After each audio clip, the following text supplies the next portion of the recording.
It's October 19th, 2023. This is Roqe.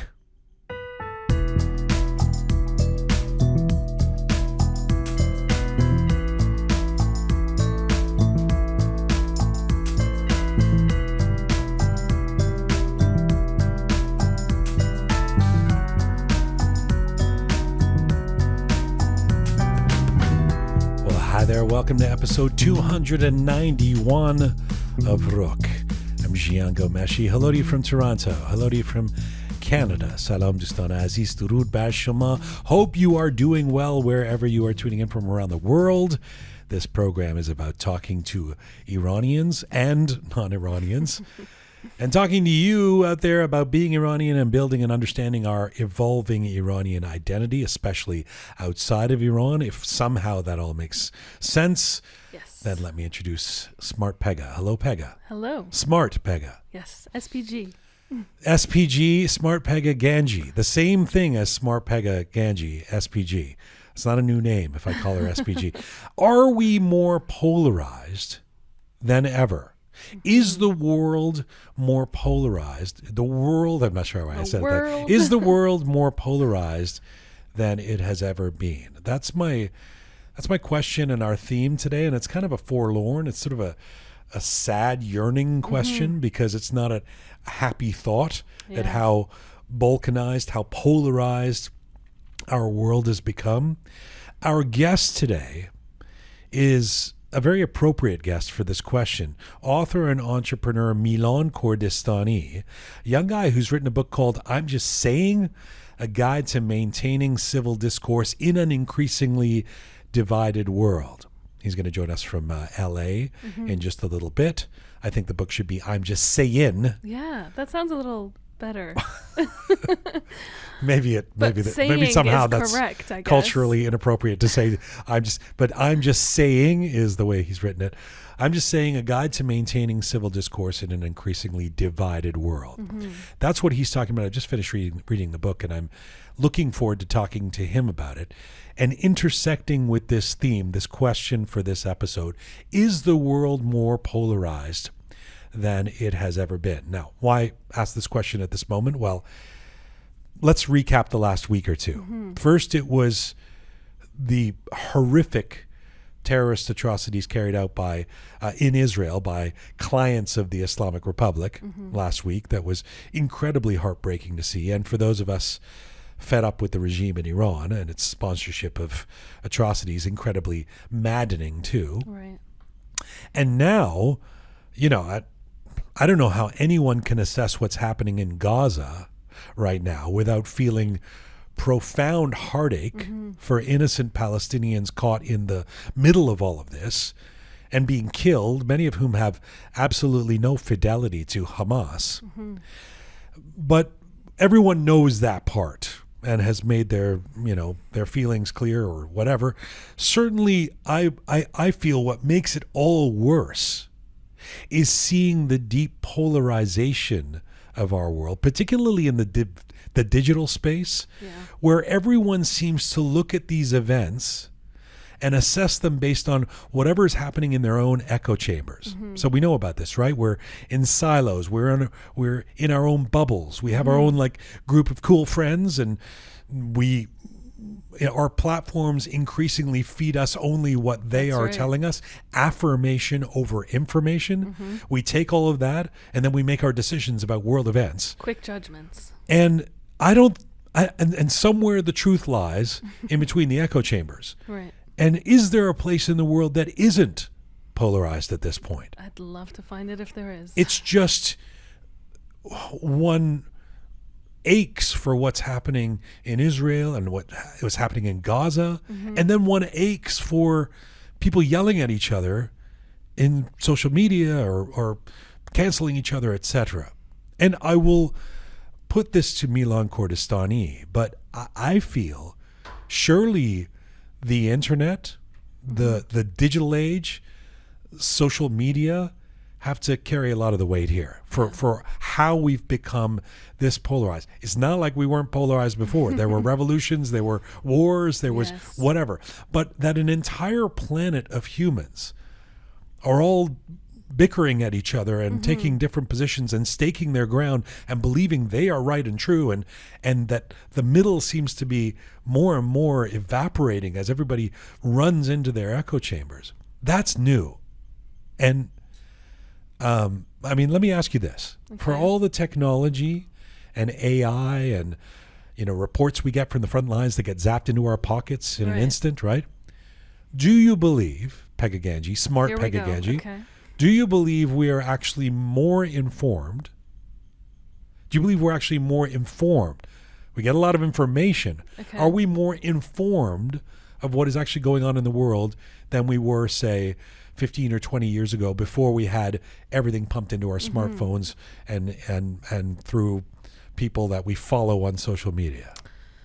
I think we have more access to information, but I actually think we're more misinformed.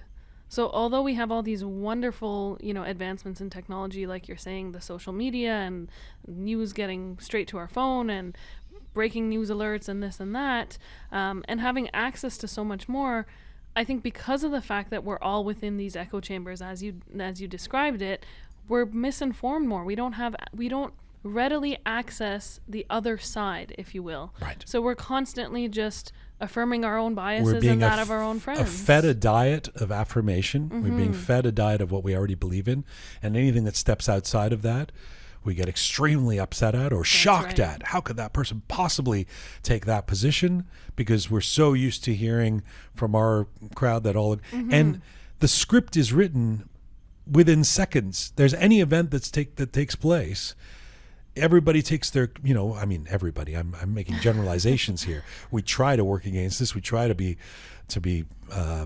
mindful. But whatever takes place anywhere in the world, especially if it's something controversial or horrific or an atrocity, people are in their entrenched position based on the cue they take from the echo chamber they're in, right? That's right. And so the obvious example in the last few days has been this horrible hospital bombing where, depending on who you are, you believe, no, this was Israel. No, this was Hamas. No, it didn't hit the hospital. Yes, it did hit the hospital. No, there weren't 500 killed. Yes, there were. And everybody's so sure about their opinions when any reasonable approach would be, let's wait and try and find the evidence on the ground if we can. Even then, who are we getting the evidence from? But rather than use that as an example, let's go back a 3 or 4 weeks earlier to this poor kid, this teenager, Armita, who was on the subway in Tehran. Yes. Right? This is the person who was went onto the subway without a hijab, encountered the hijab police. There was some kind of altercation. Armita was forcibly pushed to the ground or whatever it was, hit her head so badly that she was taken out to a hospital and in a coma, and we now believe brain dead. That's right. Now, in the moments and days after this, somebody sent me video. This person actually happened to, I don't know if they're a supporter of the regime in Iran or they just want to show the other side or whatever. Were showing me state footage from inside Iran, state TV. You've already got your Fars answer. TV, whatever that is, the Fars TV. Right. Millions of followers. Methodically showing how this was an accident. There was no evidence that there were hijab police were anywhere near this. She fell and hit her head. And there are people who subscribe to that opinion. And then, of course, there's the rest of us going, no, we see a pattern of behavior. And so we know that this was the regime. This is the hijab police. A kid doesn't just fall and hit their head bad enough that they're in a coma. She's 16 years old. She's healthy. And then then they go, well, there's no video of it. Well, if we saw the video, I'm sure there would be questions about that where too. was the video? Who's the video coming from, etc. Is it real? Is it not real? And we run into our own little chambers. Now, for those of us who that might be a very obvious example for those of us who oppose the regime in Iran. But nevertheless, there's clearly people on the other side, if you will, who think, no, nothing happened there. And I've got the evidence. And what part does civil discourse or the lack of it play into our division? So while all of this is happening on the ground, there's actual wars going on in the world, right, on the ground, and in the streets of Iran. There's a second parallel war going on digitally, yes. involving everyone, yelling at each other in social media, canceling each other, shaming each other, etc. And the erosion of anyone in the middle, or the civil discourse, is what we're going to talk about with this new book from Milan Kordestani. And is it possible to recapture any kind of civil discourse, or is it endemic to social media and the internet that we have to all just be toxic?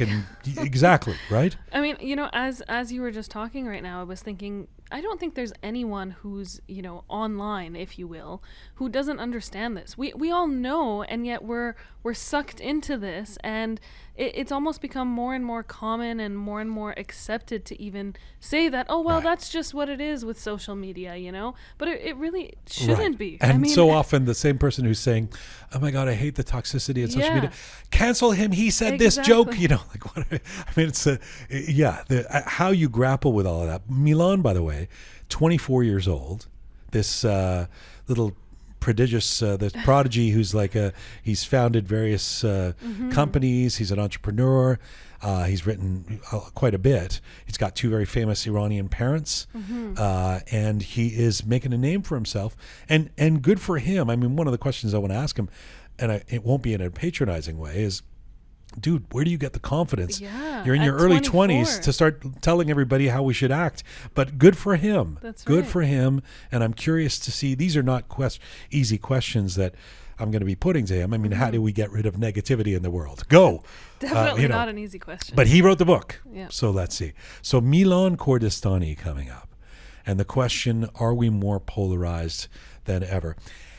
Later in the show, I love this story. So, young Iranian couple, youngish, I guess. I don't even know what young is anymore. Is Milan Kordestani young? He's 24. He's very young. That's very young. That's very young. I always remember when I was in my band, and we were 22, and we were in New York being interviewed, and I always remember the radio host, and she was like, "You guys are so young," And I remember thinking, I'm 22. Who is this lady who thinks I'm young? 22. I'm over 20. You must have felt like such a grown-up. Well, I mean, so this young couple, I think they might be in their 30s or something. I mean, that's still very young. Very young. But they are here in Canada, in Toronto. Or they were. They met here, actually. They're both Iranian, but they met here. Okay. I believe. And they've decided to forsake urban life. Like, how we often talk about Iranians in the diaspora. We're amongst them, Iranians who've left Iran, usually unwittingly, unwillfully, exiled, whatever.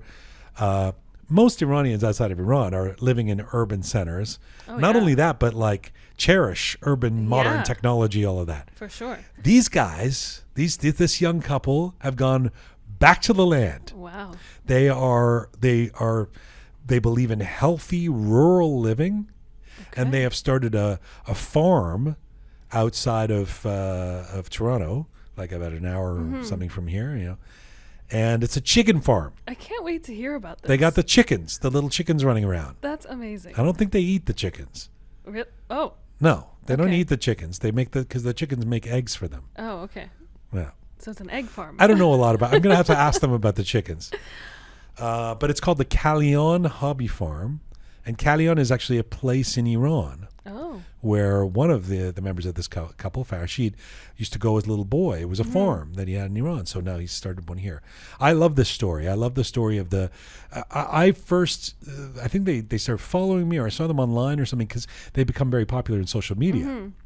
Not polarized, I don't think. Somehow they've avoided the polarizing. Somehow there's unity with the chickens. Yeah, the chickens are brought. That's the answer, maybe. The chickens. Must be. That must be the answer. Until they find out we're eating them. But until Colonel Sanders comes along. No, so I think the chicken farm started following me or something like that. And I was like, oh, I'm being followed by a chicken farm. Very cool. I thought these are Canadians, by which I mean white people. Right. Who has a chicken farm? Known? Then I find out their names are like Muhammad, and no, they're not. But they're very Persian, and they're Iranians, young Iranians running a chicken farm. that to anyone listening to us right now in Iran who's like lives in a rural place is going to be comical. What do you think I mean, if anything, Iranians are, have had their rural experience. It shouldn't be a surprise that there's farmers, but I'm not used to that because I've grown up in the diaspora with everybody living in the heart of Toronto, if not in the city, worse in the suburbs, yeah, in gated communities, etc. Right? Exactly. The chicken farmers will be here. Amazing. And they're chickens. They have names. Oh. Yeah, the chickens all have names. This is just getting more and more interesting. Well, okay. I guess. So we're going to talk about, we've got the Roqe Roundup coming up as well with you, Pega. That's usually negative news. Unfortunately. And we're going to talk about polarization in the world. But first of all, before we get to Milan Kordestani and before we get to our Roundup and the chicken farmers, some positive news that broke this morning or a few hours ago. It's now early evening of Thursday, but this is the Sakharov Prize, a European prize. Tell us the good news. So the European Union has awarded its top human rights prize to Mahsa Amini and the Iranian women life freedom movement that was sparked as a result of her death, actually. And so this was, like you said, it was announced a couple of hours ago. And, in the midst of all of this horror that we see, just a little bit of good news. And something I really wanted to point out, which really, I guess, touched my heart, was her parents had actually written a letter after hearing about this. And there was a quote in there that, her parents were saying they're so pleased and so happy to see their daughter's name being turned into a symbol of freedom within the world. Yeah. And I just thought, as parents who've just lost their child, to be able to say something like that and to see the impact that her death has had, it was really heartwarming for sure. There's always that instinct that one has to kind of go, we don't want Grammy Awards and human rights prizes. We want, we want to stop enabling this terrorist regime, whatever. But if what was one of the slogans we had last year, all year? Woman, life, freedom. Well, another slogan. Yes, that one for sure. But say her name. Say her name. Say her name, Mahsa Amini. Yeah. And why is that? Why was that important? Because the idea is to keep her name and memory alive, as well as all the other people, especially the kids that have been killed in Iran, as a symbol of what this regime has done, and as a symbol of the desire for freedom and democracy and basic rights and women's rights and all of that in Iran. Say her name, Mahsa Amini.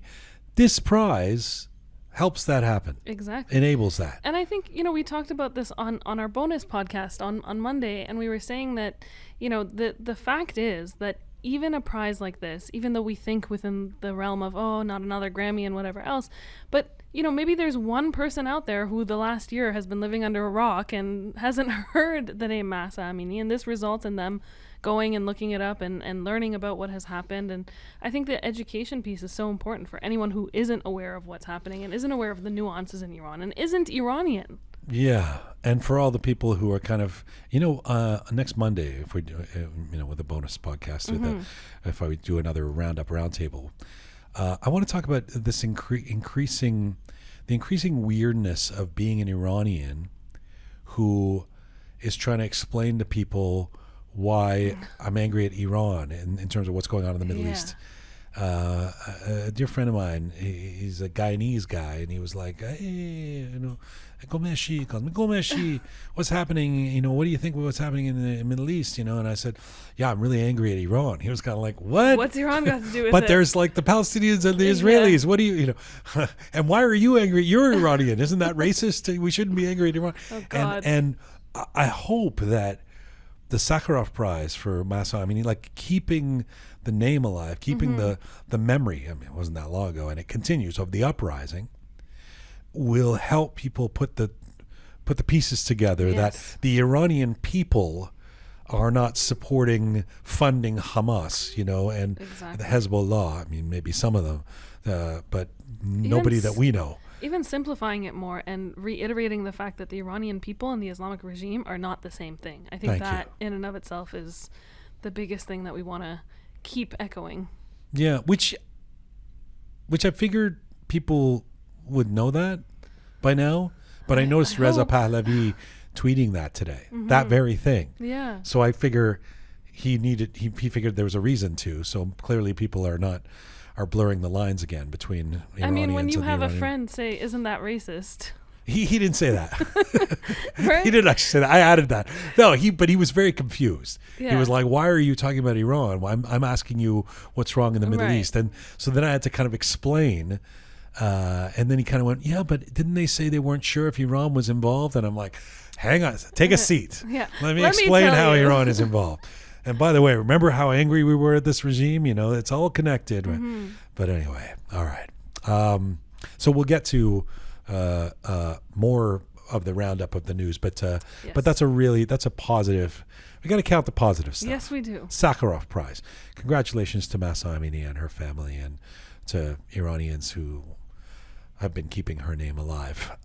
We are coming to you on various platforms, so depending on where you listen to and consume Roqe, remember we're on SoundCloud and Spotify and Apple and Castbox and Telegram, and you can follow us on Instagram, and you can watch what we do on YouTube. The entire video of the interview with Farshad Motaqi.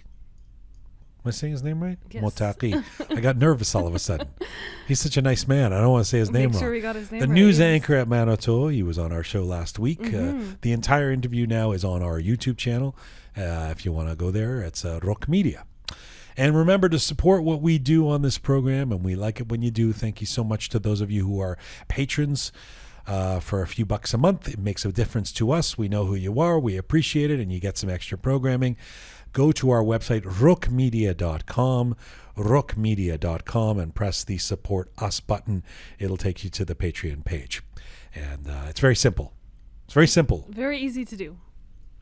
See you in a bit for the roundup. Yes. Stick around and listen to this. Looking forward to Yes. Let me, I think we have him. Okay. So let's get to our first guest. My first guest today is a dynamic Iranian-American entrepreneur, author, and founder of 4 startups that emphasize social impact and ethical business practices, all while he is still in his early 20s. Milan Kordestani was born in Stanford, California, to Iranian parents.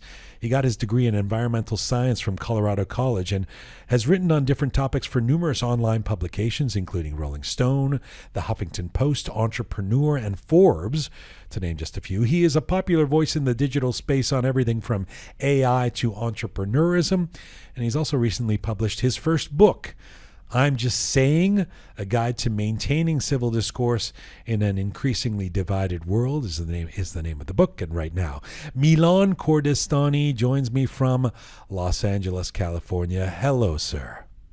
Hello, Jian. Thank you so much for having me. It's a great pleasure to have you on the program. Thank you for doing this. I've just finished your book, and because of that, and because of the subject matter that is so germane to everything going on in the world today, I'm going to focus on the book, and I thank you for writing it.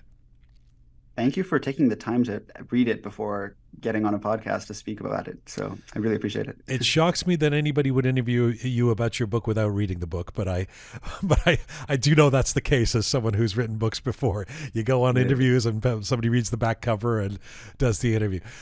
Let me ask you this first. I mean, your interest in searching for healthy communication and civil discourse, part of the subtitle of the book, it's not just from a rising social media star and entrepreneur getting clicks standpoint. This is quite personal for you, as I understand it. You write this in the book. You're a young guy, but you say your life was changed when you were 9 and your parents divorced. Of course, divorce will affect any kid, but how did it inspire the kind of work and focus you have now? Sure. So I think a lot of the excitement for me when it came to civil discourse was from a writer myself and trying to find my own voice. And I talk about the personal aspects of my life. I talk about my parents' divorce. I talk about being really young and traveling to different parts of the US that were more conservative in the South, and how, those experiences were actually surprising because I actually had really positive experiences and meeting people who were so much more polite than, say, like the West Coast of the US. And so there was a lot of these moments throughout my life that were really impactful where I kind of just picked up these lessons on how to be a more effective communicator. And one of the greatest lessons, I think, I was maybe 16, 17 years old, that I learned is that just being nice to people is like the greatest way to advance your life, your career, your personality. Like everything is better if you can find a way to be kind to people.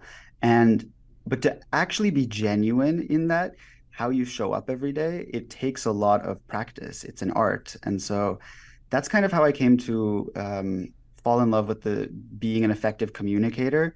And then, it was through writing, really. I started writing when I was 16, 17 for publications about different interests, whether it was agriculture, later entrepreneurship, and music. But throughout that process as a writer, I realized that in the culture of cancel culture, where people are so afraid to then share an opinion anymore, whether it's online or even in their personal life, we stop having really important conversations that we need Sure. to have as a society to, find common ground to be able to be progressive. So that was what this book was all about. The reason I wanted to start with the divorce, which you just mentioned a couple times in the book, Yeah. is because it intersects with a couple of things that you talk about in the book, and I think you learn. It seems like you learned this lesson.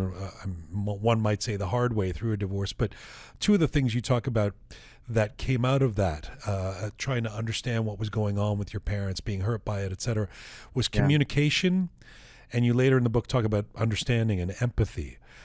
Tell me about what in your internal family unit, before we get into the big ideas that we're going to get into of the book, what you learned about those two things.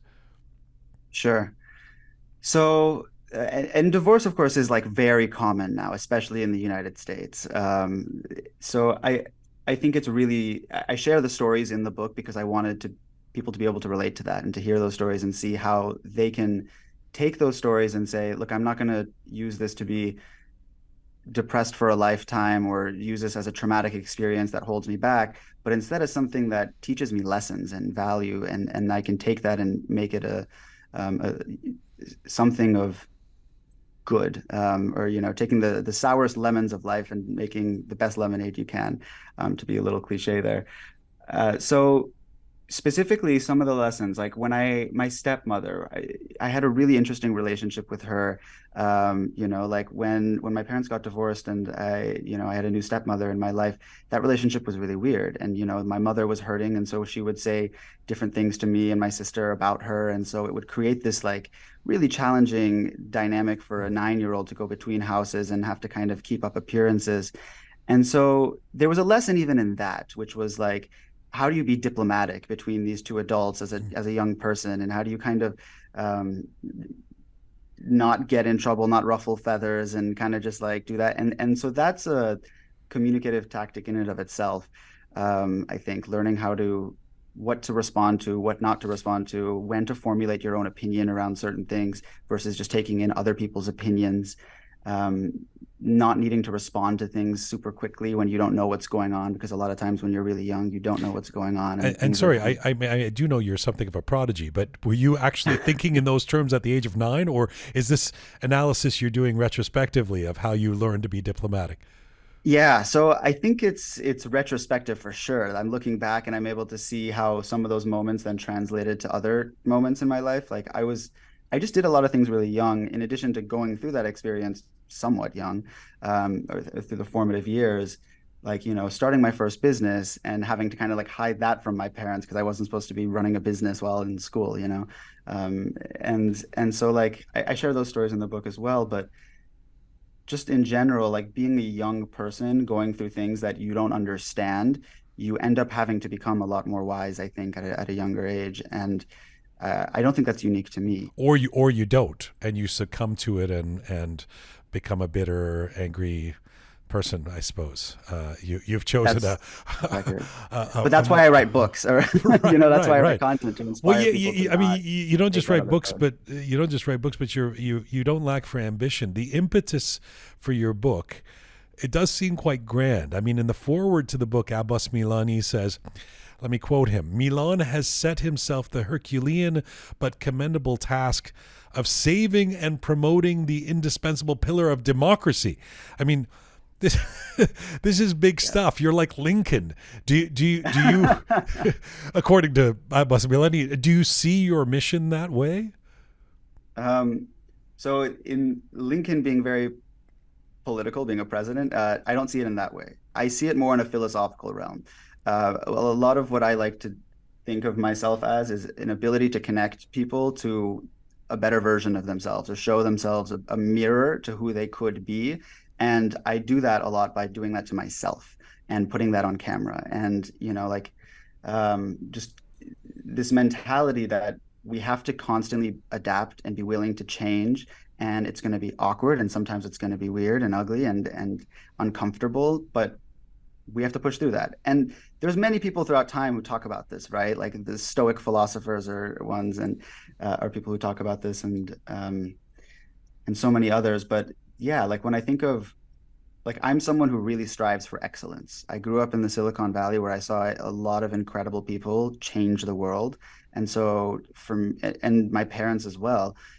So for me, there is this like constant curiosity about how do you practice excellence, and what does excellence look like, and what does it look like in different industries, and as an individual in my work, and then also as an individual in my personal life, and balancing those two things. So it sounds like the answer is yes, that you do see your mission.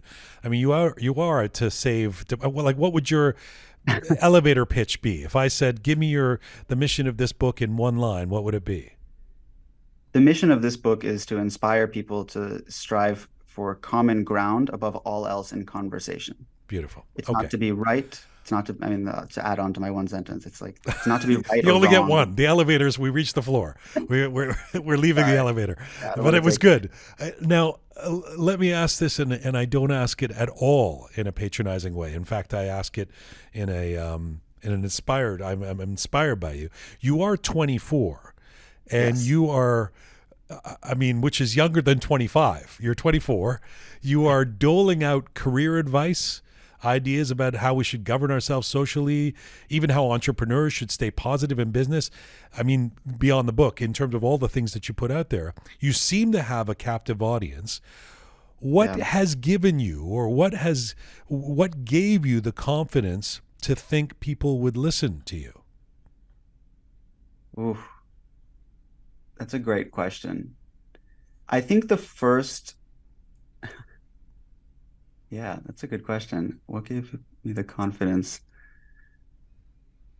I think it's like a willingness to fail, and just to like look stupid or be wrong. And I follow all of the generic people who entrepreneurs tell you to follow, from Gary Vee to Oprah Winfrey and so on. Like and Shark Tank, like all of these people throughout life, as you watch them and you see the pieces of advice they give out, they constantly share stories of when they failed. And it's really important to hear successful people talk about when they failed, because it shows you that you kind of, it's a rite of passage. You have to go through that. And so even in the social media era we live in now, you're right. Like for me to sit there and doll out advice to people as though I've lived some of these stories for decades, could seem really like contradictory, or there's definitely a lot of imposter syndrome sometimes when I do that. But what I keep reminding myself of, and what these people I follow that inspire me to remember, is that it is the uniqueness of my perspective of being the young person, of Yes, giving my perspective as a young person and what inspired me, that will allow that next young person or that person my age to be motivated by what I'm saying.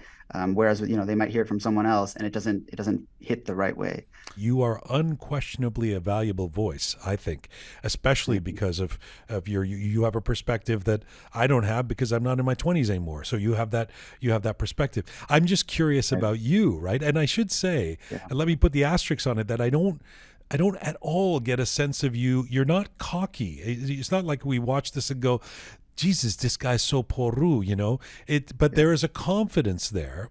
And I'm watching you and I'm reading the book and I'm thinking, do you have those moments where you go, who the fuck am I to be telling all these people how to be entrepreneurs and how to live their life and how to talk to each other? And I mean, you are not just speaking to 20-year-olds, you're speaking to the world, right? all the time. I have it all the time. It's imposter syndrome. And it gets worse every time I try something new, and it's something new, more challenging. This coming Tuesday, I'm speaking to two congressmen and moderating a conversation between the two of them. I don't at all feel qualified to be doing that. But, like little by little, I didn't feel like I should have put out a book, but I wrote the book, and then I had a publisher that wanted to put it out, and it was like, all right, let's put it out and see if people care. And then it turned out people cared, and times got even more divisive, and so on.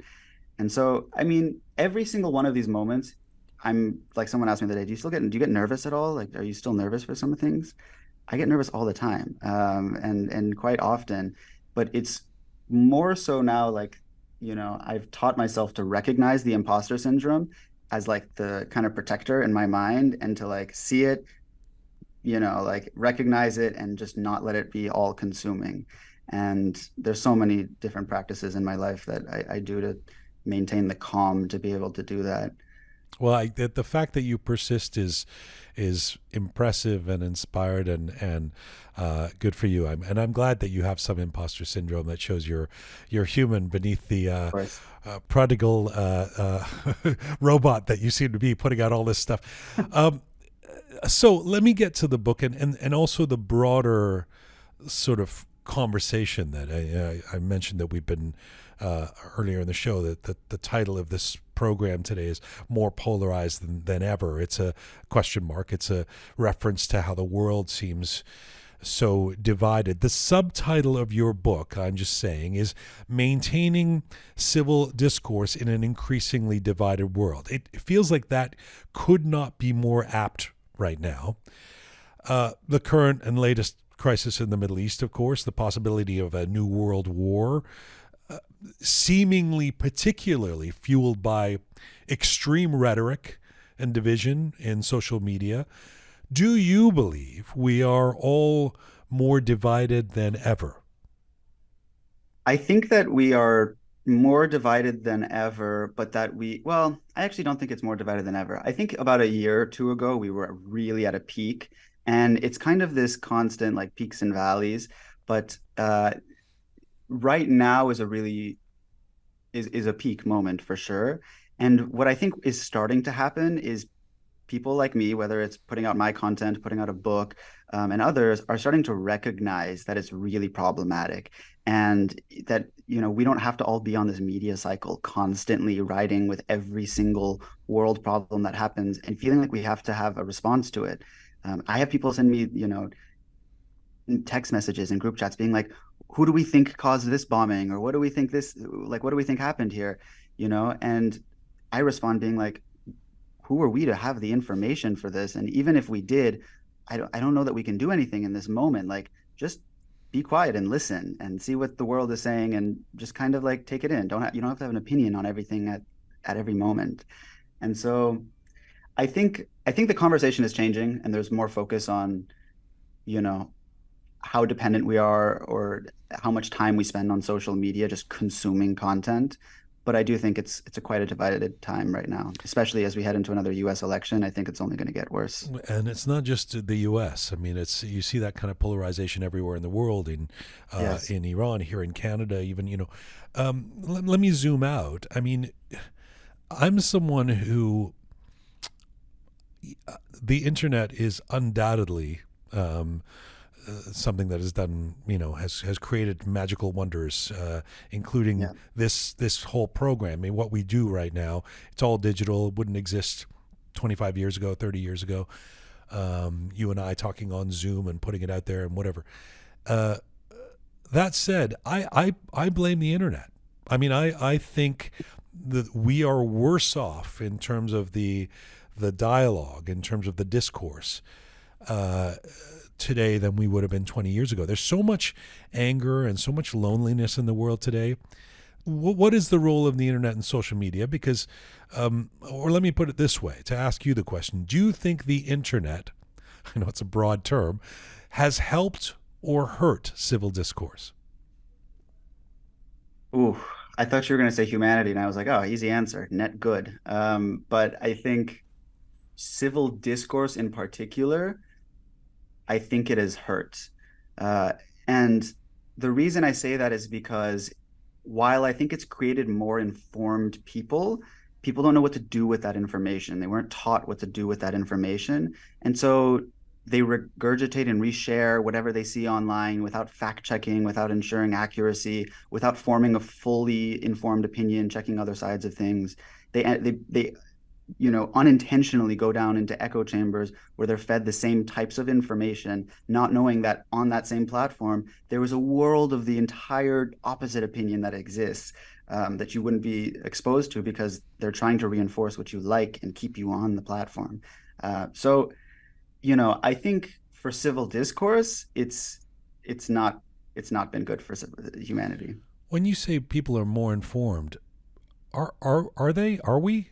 I mean, it feels like we're informed about a thin layer of a lot of things, but Yeah. the reading books or going deep into issues is eroding and evaporating. I mean, it's what good is it to be informed if the information is coming from a headline that you read on X? I agree with you because that's another problem, right? Like people just read headlines and then they all of a sudden feel like they're, you know, uh, social justice warriors for a certain topic without knowing much about it at all. And then all of a sudden like we can talk specifically like in this Palestine and Israel conflict that's happening right now, like it's so easy for people to just say like, oh, like I stand with Palestinians or I stand with Israelis and I stand with people dying. And it's so easy for someone else to come be like, well, you're sympathizing with terrorists or you're sympathizing with people who are causing genocide and so on. And it's just like this, it's really easy to just like see someone as the other on social media instead of seeing them as a person that might not have a fully informed opinion, who might be new to this topic and is just trying to put out some support.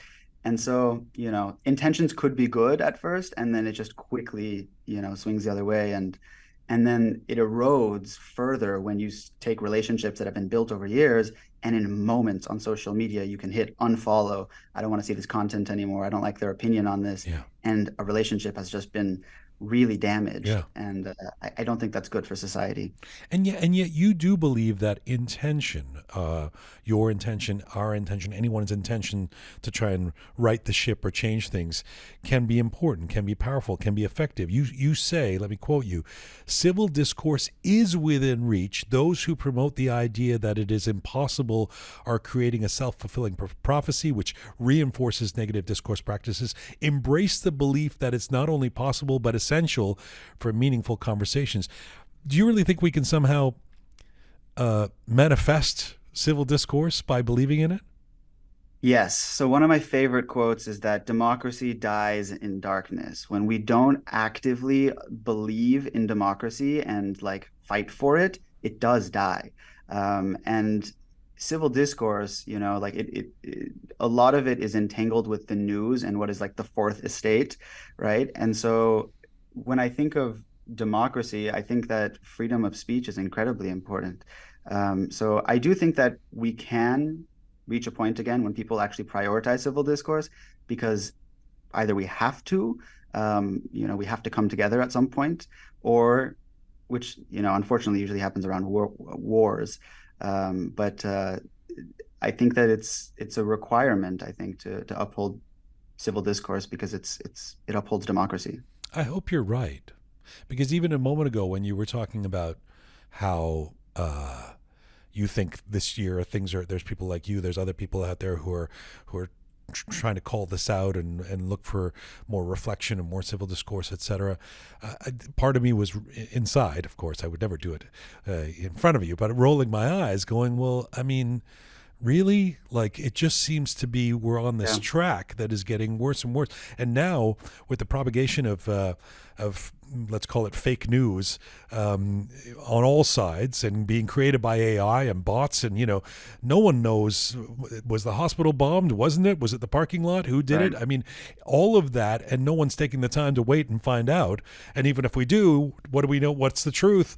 I mean, that's scary stuff that can feel pretty dystopian.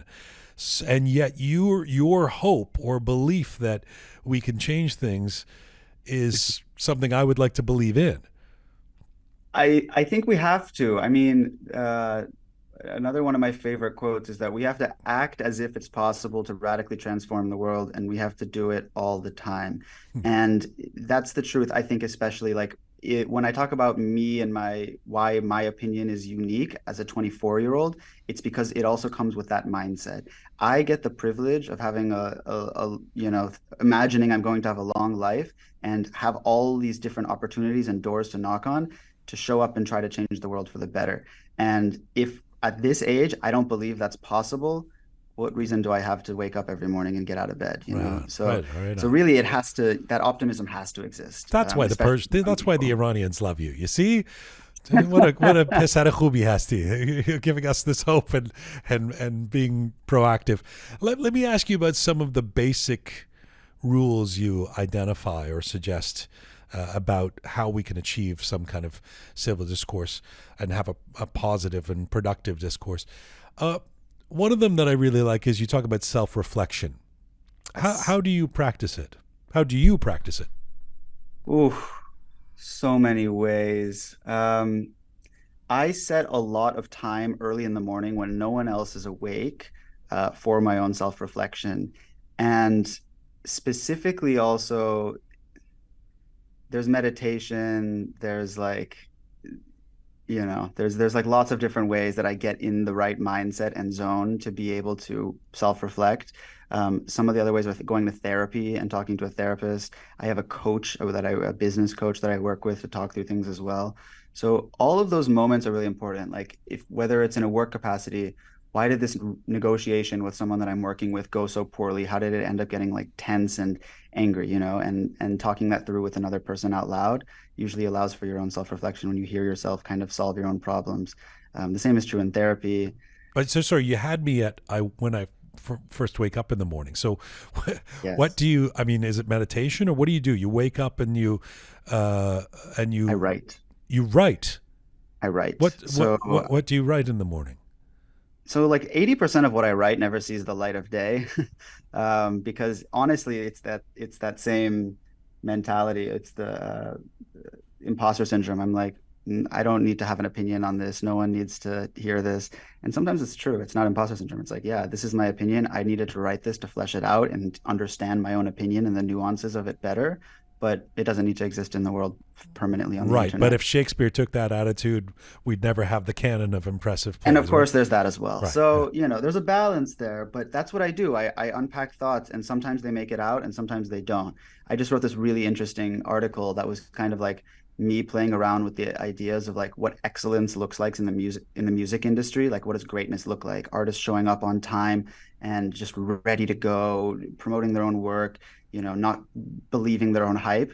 And like early morning, and I did a whole But like that doesn't comparison. sound. That's not self-reflection. That's you're getting to work. I mean, that's But your that's me thinking about my own excellence and thinking about like how I exhibit excellence in the world and okay. how I show up to things.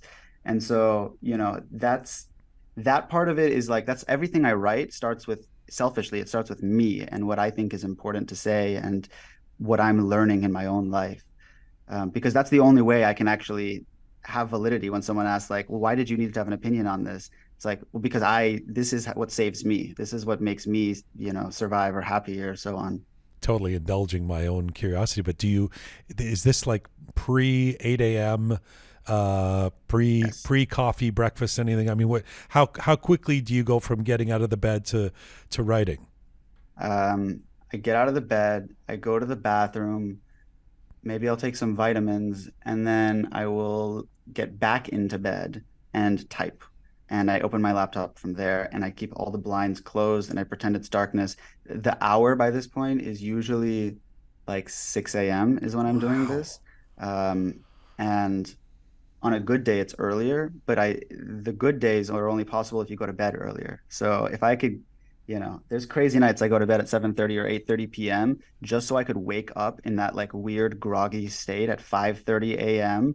to be able to like have this really like intimate writing session with myself to think Wow. through all my thoughts. You're one of those who believes in what's it called, the circadian rhythm or whatever. You should get up with the sun.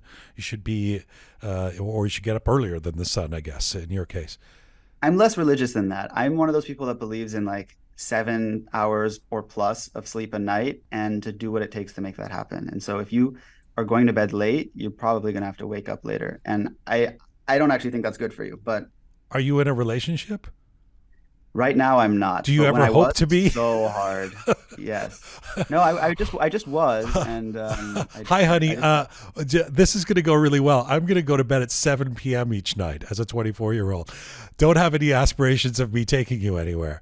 Yeah, I mean, honestly, the person I was just dating was okay with it because she also was like would work a lot and loved early mornings. So it's kind of finding people that have that same mentality about early mornings that reinforces that habit. But I'm also really flexible. Like I think it's important to be flexible about Good these for types you. of things, and I can find that meditative time elsewhere. But at this point in my life, that's where I'm finding it. Another thing you talk about in the book in terms of the basic rules is tone. How big a problem is tone? It seems to be, Oh and my the God. mistaking of tone when we're dealing in the digital space. And how do you correct that? So I think it's first, since it's you and I speaking, like Iranian mothers are one of the most interesting examples of tone, the range of tone when it's like, and I don't know, maybe it's Iranian culture or whatever, but whether it's like when we speak to children and the high pitch that we get, and then it's like the very quick, easy, like fieriness that we have, and the like a little bit of the anger in the tone, but it's more like passion rather than anger. So it's a very interesting culture, I think, to study tone from as a young person, especially because I find that most Americans lack that same range, Mm. and they're much more, I think, stoic, and they hide that expression a lot more. So Sorry, just to cut you off. It's not always the what is being said. It's the way it's being said. yes, Mekhai bo un beri birun. Like it's like a yes, it's either a simple question or do you want to go out with that person? But it's always the it's the and tone is. But of course, in the digital space, sometimes we're just reading words and you no know tone.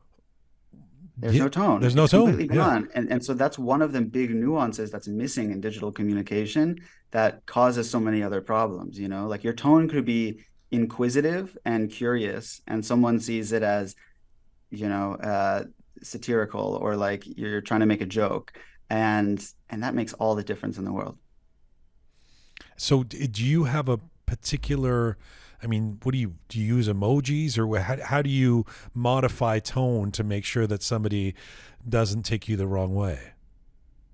I am very intentional about the conversations I have over text and what I don't allow over text. So when a conversation starts to go awry, or it's like it's very clear it's getting heated, or it's a topic that just is so nuanced that I don't want to type essays and I don't believe someone's going to read essays on the other side, then it's like, hey, we should have this conversation on FaceTime. We should go get lunch. We should do whatever. And that's that's the way that conversations used to happen. And it inevitably allows for you to sit with someone and find common ground, whether it's on even on FaceTime, like Right. it goes it's so much better than over text.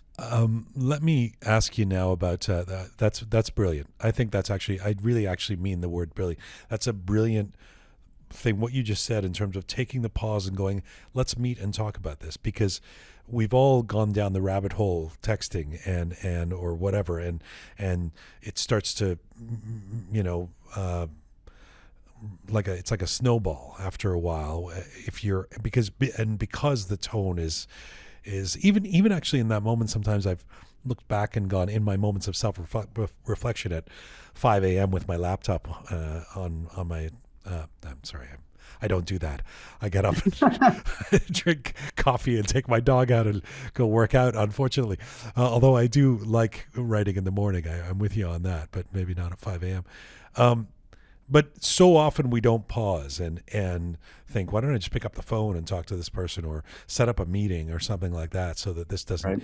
amp up anymore. I want to ask you about this is probably the most important part of as far as I'm concerned of what you talk about in the book, and maybe the most difficult. And you talk about bias and Mm. how we can all be guilty of it, as we know. And Milad, I feel like we live in a world right now where you can surround yourself. I mean, you spoke about it a moment ago. particularly digitally, with as Yes. much affirmation as possible. Like, our platforms are created for affirmation, not information. We live in bubbles. And we see that right now with the Israel-Palestine debate, where, I mean, this week is, you know, if it wasn't, things weren't bad already, it's been a shit show of people coming at any information, objective information that might be out there, from their own perspective. So the same piece of information will be seen two different ways depending on the bias. And then there's entire platforms, I mean, our primary communication sources, that are designed to reinforce our biases. How do we possibly overcome that? You don't overcome the biases, you become better at recognizing them and knowing how to respond to people when they are acting on their biases. And then you as a person become better about choosing when you act on your biases. We're all biased at all points in time. And it's just, we all have different lived experiences. And so to effectively communicate with someone who has a very different opinion than yourself, you're actually asking questions to try to understand their biases. How did they get to that bias? How did they get to that opinion? What happened in their life? Where did they go and visit? Who are the family members that are, in their ear telling them stories, or friends that are, telling them stories that are making them empathetic towards a different opinion than the one that you have? And so that's really, I think, the only way to eliminate bias is not to eliminate it, but to be really good at recognizing it, calling it out, and having empathy for people's biases, because that's I think the biggest challenge of what I try to teach people in the book is, like, when you see it get uncivil, when you see someone have a different opinion, when you get good enough to have that split moment of decision making of, am I going to respond to this or not, to be able to inject empathy in that moment and be like, whatever I do, it's going to be with empathy, and that's how I'm going to act. And that is a really tough skill for people to actually believe. And so I say to my bio on Instagram, like, I'm trying to make caring cool, because that's the premise. You have to see this as the best way to live. You have to see this as, like, cool, and it makes your life better. And that's hard. That is tough. I'm going to see this person who is working for Sepah in Iran and supports this regime that's executing people and murdering people. I'm going to try and empathize with them and understand that, well, they grew up in that system, so that's why they're supporting it. Too bad people get executed. That's a tough one to kind of accept, and empathize. I understand what you're saying, but that's tough.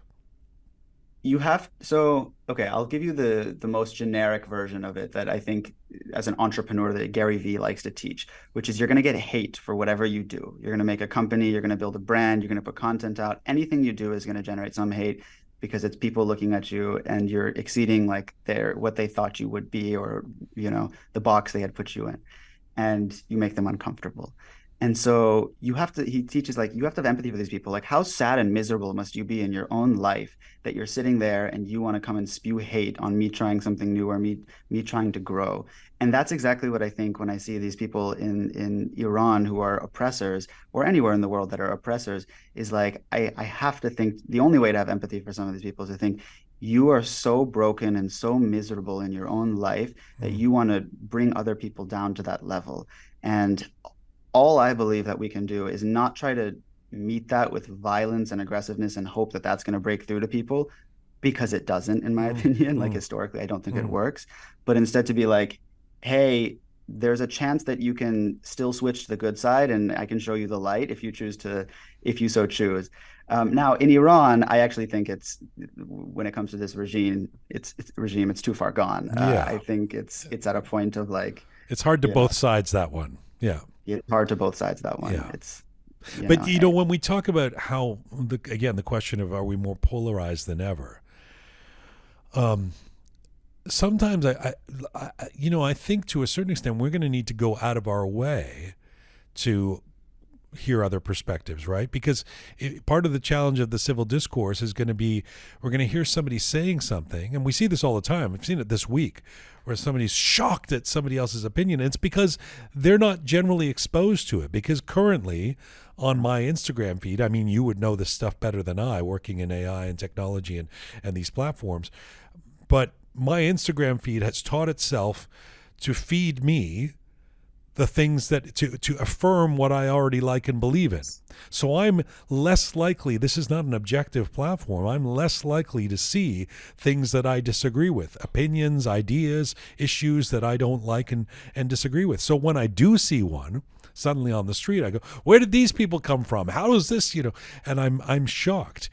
This is in technology. This is in the platforms that we are using that are dangerous, or I mean, how are we supposed to cope with that? We have to teach boundaries to people with these platforms and to teach them that this is what's happening there, because it's impossible to tell Meta or X or whoever to not do this. They're in the business of making money, right? And they know what works, and what works is to feed you more of what you like, because you're going to stay on the platform and that's going to make them more money. So that is, because that exists, and that is capitalism, and we subscribe to capitalism in this country, then you have to then meet it with the other side of it, which is you have to really teach people how to have a relationship with their technology in their lives, and to know what to question and not just take at face value, because it's only going to get worse. And so the simplest way to say this is like technical literacy in schools. Like, I do street interviews, and I just talk to people on the street about like AI and what they're scared about. And half of them say, well, we're using AI on Snapchat. That's the only way I am using AI. This is young people, like 16, 17-year-olds. And they say, but it's so creepy because it knows my location. And I say, well, but Snapchat always knew your location, didn't it? Like, I don't remember. I don't know. I don't think so. And I was like, remember giving it the consent to your location? And they're like, no. And I was like, see, this is technical literacy that we're not teaching in school. Right. And so if we're not teaching that, let alone we're not teaching, hey, you shouldn't be on social media all day long, every day. And when you're getting all of these news articles and there's some big crisis in the world, you need to step back, go look at other sources, and explore. Because in my work, I could name like 5 different platforms right now where you can go. It's a news site, and it'll tell you, this is the topic at hand: Israel-Palestine bombing in the hospital. Here's 3 articles from conservative outlets, 2 from liberal ones, 1 from an anarchist, 1 from a proclaimed communist publication. And here are like the highlights of each. Inform your opinion from across the spectrum. Right. I should say your mastery, or your ideas when it comes to tech are not, I mean, it's somewhat in the DNA, symbolically at least, because your dad, Omid Kordestani, is not just a prominent and successful Iranian, but very much so in the new tech and social media space. One of the founders, I mean, of Google, former chief executive at Twitter. What would you say, like, I'm so curious, the dinner conversations you've had now that you're in this space talking about this stuff, what would you say you have most learned from him about how we must navigate the digital world? What I've learned from him on navigating the digital world, I think from him I've learned how the digital world is actually not the full reflection of reality, because he doesn't live in the digital world constantly. Like, he's not on Twitter posting constantly, and he's not glued to his phone in that way.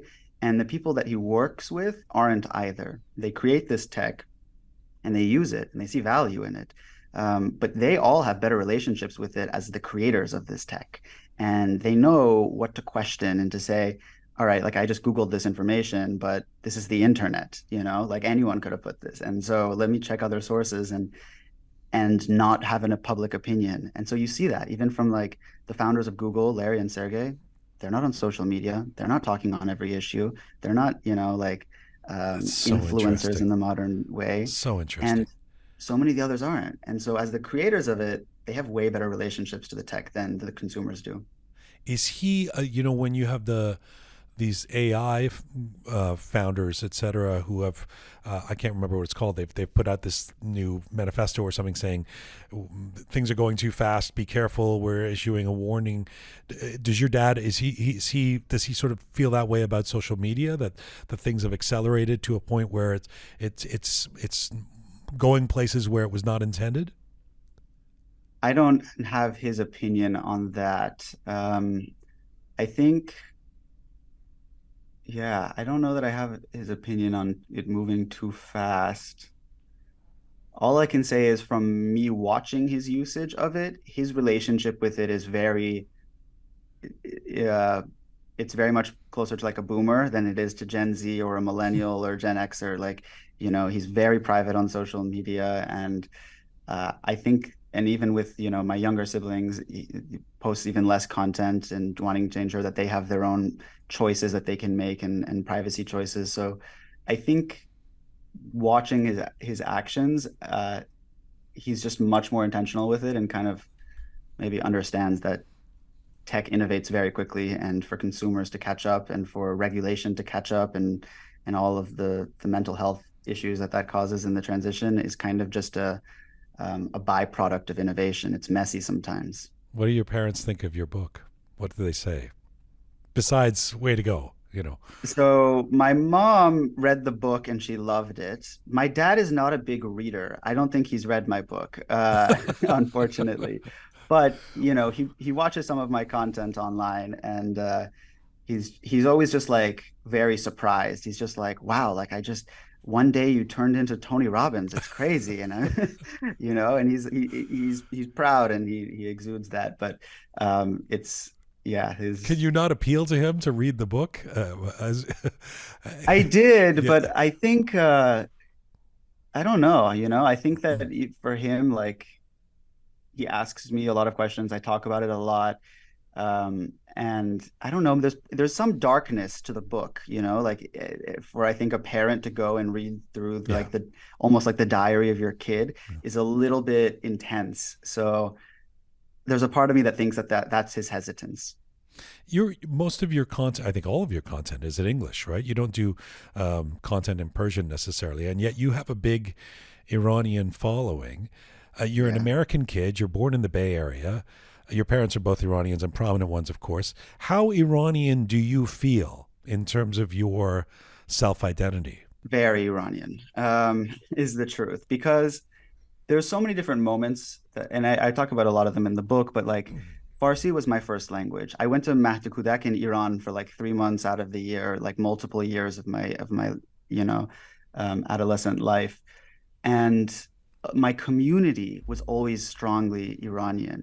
And my friends in school, even like, I had a lot of, they were like me, first gen, Iranian Americans, Iranian immigrant parents, first gen born here.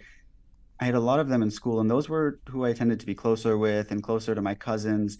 And it was basically through, I think, understanding that I had different circumstances. I had more family obligations than most. I had a closer relationship to my cousins than most. Hmm. We would disappear in the summers and go to Iran. Like that stuff all ended up making me much closer, I think, with my Iranian heritage than the relatability I had with like all Americans.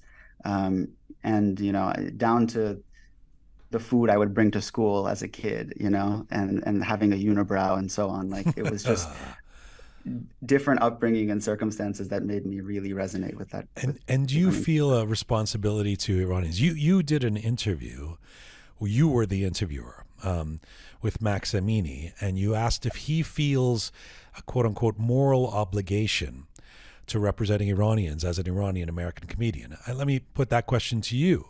Do you feel a moral obligation to the Iranian community as a rising Iranian American star and tech expert and author? So much. Okay, so like last night I went to this event, code.org. And code.org is founded by Hadi Partovi, and his brother is Ali Partovi, who founded Neo. Both of them have sold companies to Microsoft independently. In their family, they are related to Darush Mehrjui, who is like the CEO of Uber. And it's just like this star-studded family of Yes. like excellent Hadi's been on the Iranian. show, actually. We did an Oh, interview wow. with him.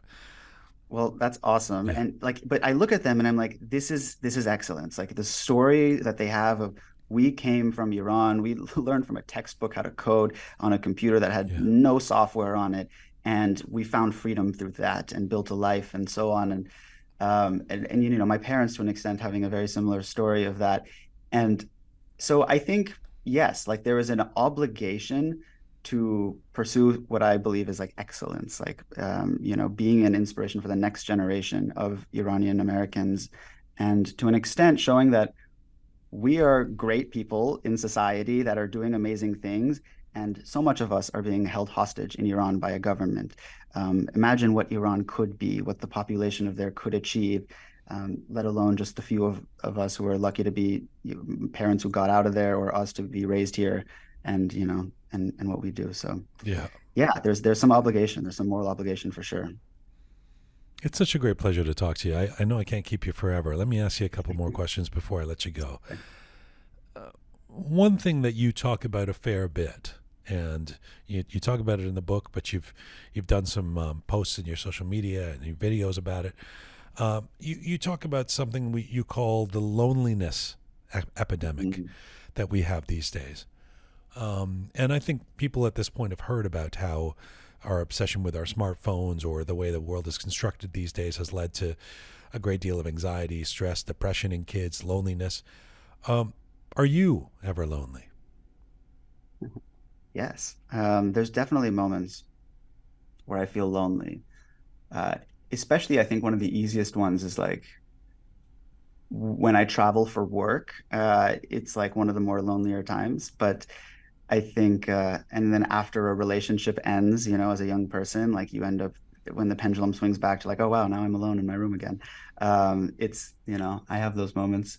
And then also just the dependence on tech, when you have all of the dopamine that comes from posting content and people engaging with it, you almost feel like the need to constantly be doing something in the scene, whatever. So it's a disparate way to say, yes, I have moments where I feel lonely. And just like the biases or anything else, I've gotten really good at recognizing it and working on not feeling lonely when I'm alone.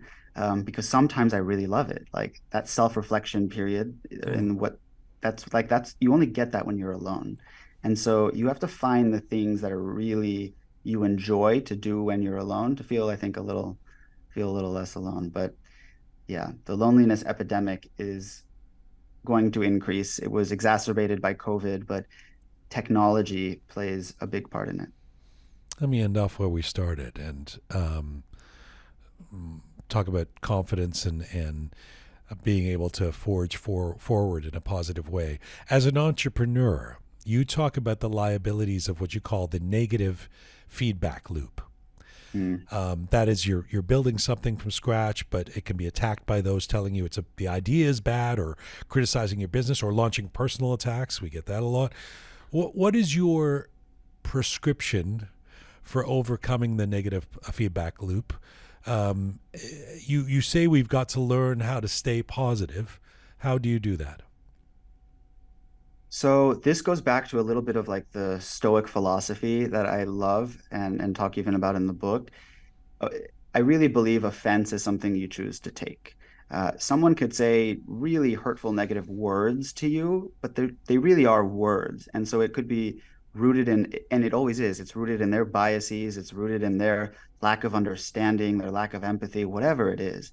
So when someone gives you either negative feedback and you start to feel angry or upset or whatever, it's that moment I talk about where you need to like catch yourself and recognize, why am I getting angry at this? Why am I getting upset? This person, maybe their tone is off, maybe their whatever is off, but they just are trying, their intention is to give me feedback on this. And I want to make something successful and I want people to buy into it. So I should want feedback and I should be able to take feedback. But what if that negative feedback is causes you to get canceled, or that negative feedback causes about your business means that an investor is goes away? Or I mean, can you still be cool and calm and empathetic? So I think it's important to note that like the you can't be perfect all the time. And that's how I end the book, is I talk about Yeah, how you do. even myself, I wrote a whole book on civil discourse. I'm not civil 100% of the time. You talk to my friends and they can tell you plenty of stories of me getting uncivil because someone said something hurtful to someone and I called them out or whatever it was. Um, you can't be perfect 100% of the time, but you should strive to be excellent as consistently as possible. Like in anything, consistency is always going to serve you the best. And so consistently striving for taking feedback the right way when it's being given matters. And if you take someone's feedback and you don't like it, but you decide to act on it anyways against your gut feeling and what everything else is telling you, you made a bad decision. You got to own that. You're running the business. But your ability to civilly take the feedback and then decide what to do with it later, that's everything. That's the preservation of relationships. I appreciate you, sir. Final question. You're 24. A decade from now, you're going to be really old. You're going to be 34. Where does Milan Kordestani want to be in 10 years? Ooh, good question. I'm really hopeful that in 10 years, so many of the old people in our government are gone, and that I am hopefully able to help a lot of the young people who are in government. I don't particularly want to get into it myself in politics, but I really enjoy the different ways I get to help people, whether it's helping them figure out how to express themselves better, writing speeches, creating a brand, becoming more effective communicators, and so on. So that's one piece of what I hope happens. And then the other is too diplomatic. You're already doing that. I know you're a guy at 5 a.m. with the laptop on your knees, planning the future. Where do you want to be in 10 years? Be Roqe. In 10 years, I'd love to be married. I'd love to have a kid. I would love to be doing a lot of the same things I'm doing now. And that's the truth. I feel really fortunate to have like figured out kind of what I want to be doing and spending my life doing, because it's so broad, like I have my hand in so many different things that truly consistency is the goal. So if in 3 or 4 years I'm not posting content and you're kind of like, what happened to Milan? He kind of fell off. That's how you know I'm not where I want to be and on the track for 10 years. But if you keep seeing my content, you're like, God, I'm so annoyed of this guy. He keeps putting out content about civil discourse. Even 5-6 years from now, I hope, to me, that's kind of success. It's like, I still believe, I still have this mission, and I'm carrying on with it consistently. And hopefully by then, the audience is at least a fair bit bigger. I've hopefully convinced a few more people to believe in what I believe in. So yeah, that's the dream. It's great talking to you. To be continued. I've really enjoyed this, and I look forward to continuing our conversation in other times. Thanks for doing this, brother. Me too. Thank you for having me, and thank you for being so well researched for this conversation, from the Maximini interview to the book. Well done. Thank you. Hope to see you soon. Come up to Canada. Come visit Toronto when you get a chance. Sounds good. Khudafis. Khudafis. That is Iranian-American entrepreneur and author Milan Kordestani. His new book is called I'm Just Saying, A Guide to Maintaining Civil Discourse in an Increasingly Divided World. Milan Kordestani joined me from Los Angeles, California today.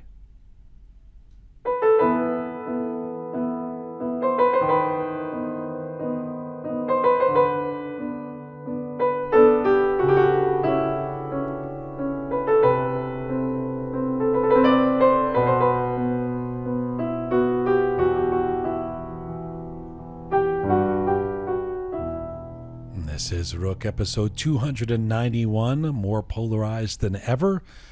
We're going to get to our chicken farmers in just a little bit, who are going to join me in the Roqe studio here. But first, Pega is back here and the microphone's back on. I really enjoyed that conversation with Milan Kordestani. Like I said before the interview, I was going to ask him some questions that I don't think are the simplest questions to answer in terms of how do we solve negativity on the internet? Go, but I think I even I was listening to him just at the end here too, thinking we do get pessimistic or negative as we get older. I don't want to overplay him being super young, but yeah. The fact that he's kind of pushing back, going, yeah, man, well, we got to have hope. We got to believe that we can make a difference. And I'm young and I want to make a difference. But that positivity is actually so the enthusiasm. I loved it. And good for him, man. Good, yeah. change the world. Do it. If you can make the civil discourse happen, please do it. Yeah, I know. I was, the whole time I was thinking it was such a wonderful conversation to listen to, first of all. And also, it brought me back to when I was 24 years old. I kept thinking, did I even think Which wasn't that long ago. I like how you talk about what are you, 30? 10 years ago. All right, 10 years ago. All right. But I kept on thinking, I was like, at 24, I wasn't thinking about imposter syndrome or anything of the like. I mean, Oh, well, given my years in therapy. Exactly. And I'm like, what are you, how old are you? I was wow, for someone at the age of 24 to be that self-aware, exactly, and to be so deep into self-reflection and to identify these I want things. a video camera on him to know if he gets up at 5 a.m. That's exactly what I was going to say. I'm sure there's some nights where as a 24-year-old you've gone out, you've partied. I don't know if you're up at 5 a.m. journaling. But he's obviously prolific. Mm-hmm. He's obviously focused. Yes. He's obviously, and I think he benefits from having, he's grown up with resources, and he's grown up with some well-known parents who've done big things. So he thinks big. Mm-hmm. He's got the liberty he allows him, he's emancipated. He thinks big.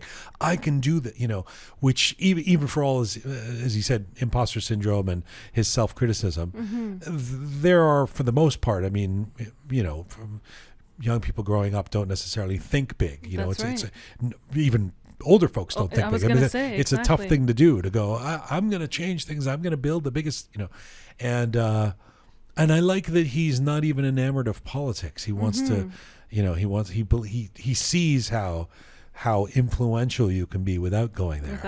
Yeah.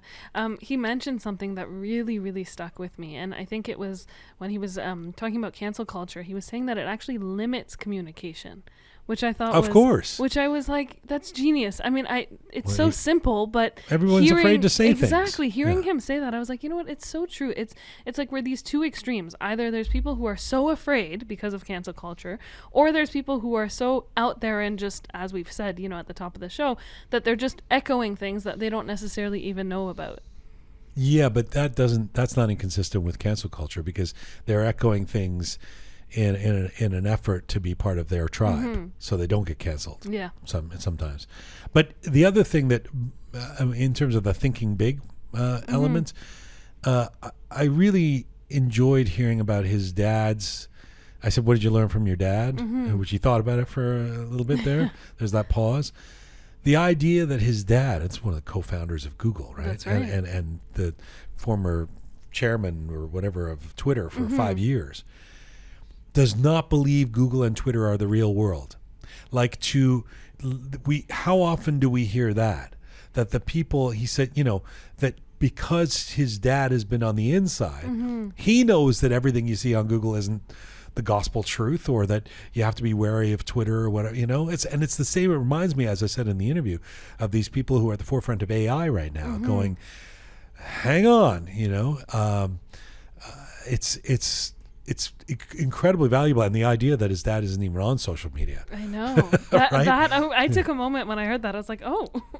Well, when was the last time you saw Milan Kordestani, going off on Piers Morgan in Twitter, right. or X or whatever it's called.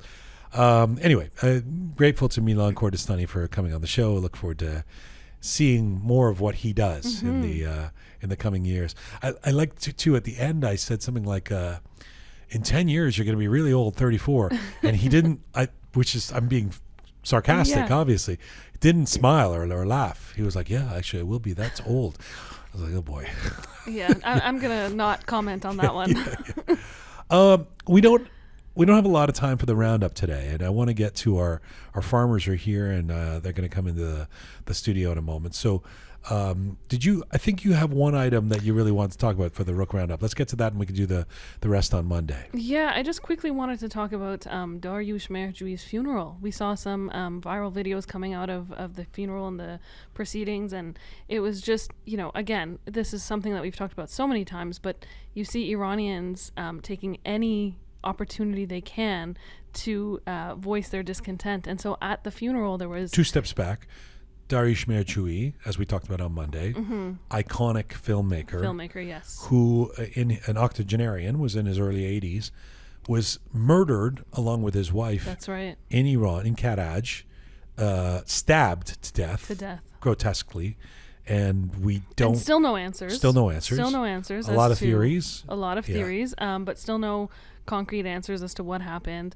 Of course, there's some theories saying that it's state-sponsored killings. Again, many theories. But so at the funeral, which just happened recently, there were... I think it was yesterday. Yeah.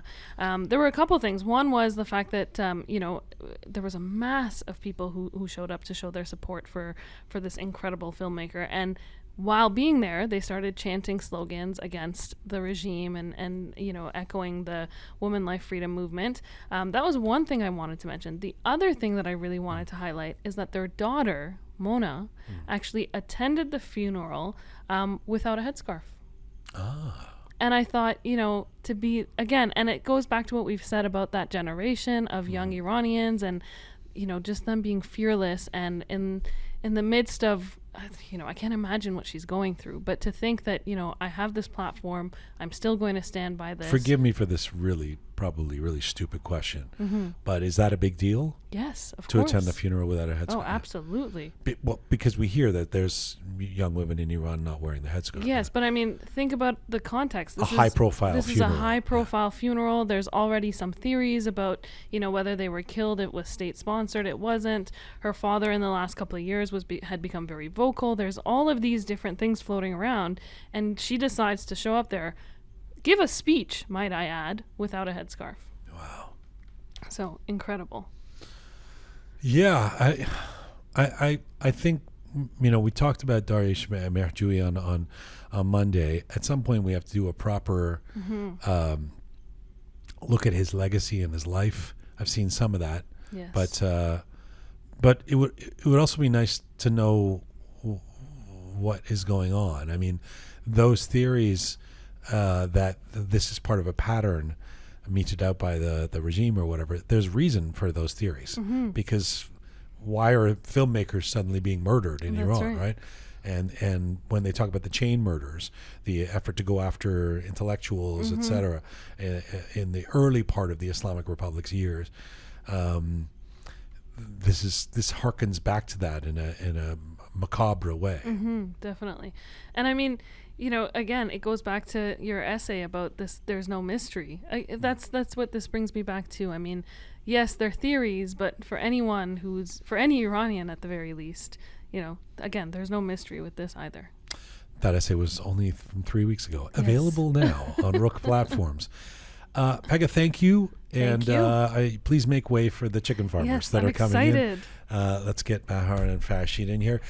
And okay, so we all know that migration from Iran has grown exponentially in recent years. And we know that here in Canada, and specifically the Greater Toronto area, we've seen a massive uptick in the number of Iranian immigrants who are here. So perhaps it is not surprising that we are going to see a diversity of individuals, lifestyles, professions that accompany that growth. And yet, as a person of Iranian descent who has spent most of my life growing up here in Canada, it was still a surprise to hear about a young Iranian couple north of Toronto who are chicken farmers. That's right.